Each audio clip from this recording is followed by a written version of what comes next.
ஆகவே அதே மாதிரி எங்களுடைய தமிழ் மக்கள், தமிழ்நாட்டு மக்கள் வரலாறு காணாத ஒரு மிகப்பெரிய ஒரு மாற்றம் ஒன்றிற்கு வாக்களித்திருக்கிறார்கள். நான் இந்த மாற்றத்தை இந்த தேர்தலுக்கு 3 மாதத்துக்கு முன்னரே இலங்கையிலே சொல்லியிருக்கிறேன். பெரிய பெரிய அரசியல் விற்பனர்கள் சொன்னார்கள் அது நடக்காதென்று, நான் சொல்லியிருக்கிறேன் நடக்கும் என்று.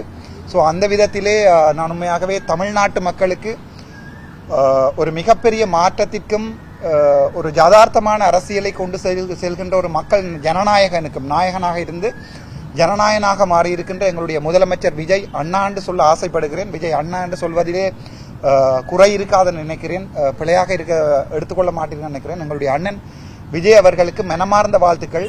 உங்களுடைய சேவை தமிழ்நாட்டு மக்களுக்கு மட்டுமல்ல, உலகம் பறந்து வாழ்கின்ற தமிழ் பேசுகின்ற ஒவ்வொரு உயிர்களுக்கும், முக்கியமாக 40 வருட காலம் போராடி சிதைக்கப்பட்டு காட்டி கொடுப்புகளால் அழிக்கப்பட்ட மண்ணிலே புதைக்கப்பட்ட ஒரு ஈழ விடுதலை இனத்திற்காக உங்களுடைய குரல் இந்த தமிழக மக்களிடமிருந்து உங்களுடைய குரல், உங்களுடைய நியாயமான நடவடிக்கைகள் எந்த அவசரமும் இல்லை. உங்களுடைய அரசியல் வரலாற்றிலே ஆறுதலாக அவற்றை கதைக்க வேண்டும் என்று நான் ஆசைப்படுகிறேன். அந்த விதத்திலே தமிழ்நாட்டுக்கு நான் இன்றைக்கு வந்திருக்கிறேன். அனைவருக்கும் நன்றி.